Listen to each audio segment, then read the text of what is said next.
বিসিবির নির্বাচনে অংশ নিতেই ক্রিকেটার ওয়েলফেয়ার অ্যাসোসিয়েশনের সভাপতি পদে ভোট করবেন না তামিম ইকবাল।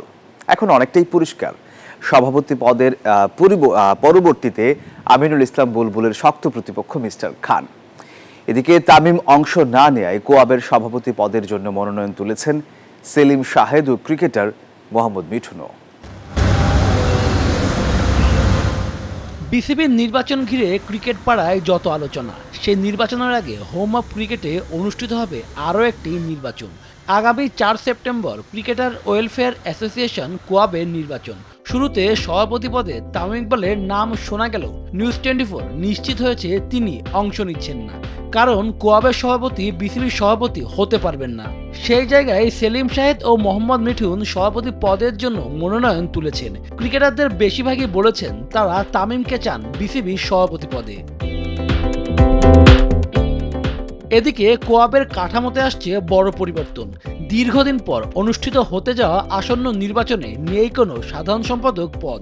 নতুন করে গঠিত হতে যাওয়া কমিটিতে থাকবেন একজন সভাপতি, একজন সিনিয়র সহসভাপতি, একজন সহসভাপতি এবং 8 জন কার্যনির্বাহী সদস্য। এর মধ্যে মনোনয়ন তুলেছেন বেশ কজন ক্রিকেটার।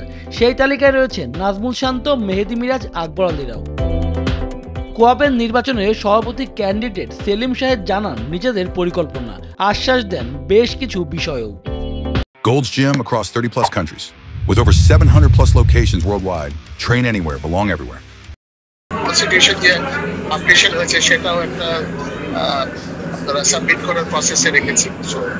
আমরা চ্যালেঞ্জ তো অনেক, এই 5-6 মাসের ভিতরে 4-5-6 মাসের ভিতরে তো ম্যাজিক চেঞ্জ করতে পারবে না। যেটা 15 বছরে আমাদের কোনো মেম্বার্স লিস্ট ছিল না, আমাদের 15 বছরে কোনো অডিটেড অ্যাকাউন্টস নাই। তো সেখান থেকে আমরা লিস্ট একটা প্রসেসে আসার চেষ্টা করতেছি। এবার প্রথমবারের মতো নারী ক্রিকেটারদেরও রয়েছে ভোট দেওয়ার সুযোগ। সেম অ্যাজ ইট ইজ, আমি নারীও তো অনেক নারীও তো মেম্বার হয়েছে, অনেক নারী ক্রিকেটার ন্যাশনাল মেম্বার হয়েছে। সো তারাও ইলেকশন করবেন, যারা করতে ইন্টারেস্টেড করতেই পারবেন। সেখানে তো কোনো বাধা দেওয়া নাই কারোর ব্যাপারে। কোয়াবের সাধারণ সদস্য হতে থাকছে 3 ধরনের ক্যাটাগরি। থাকছে আজীবন সদস্যপদ ক্যাটাগরি, যেখানে জাতীয় দলের সাবেক খেলোয়াড়রা 50,000 টাকার বিনিময়ে এই পদ নিতে পারবেন, আর জাতীয় দলের বাইরের খেলোয়াড়দের গুনতে হবে 1 লাখ টাকা। শুভদেবনাথ, নিউজ 24, ঢাকা।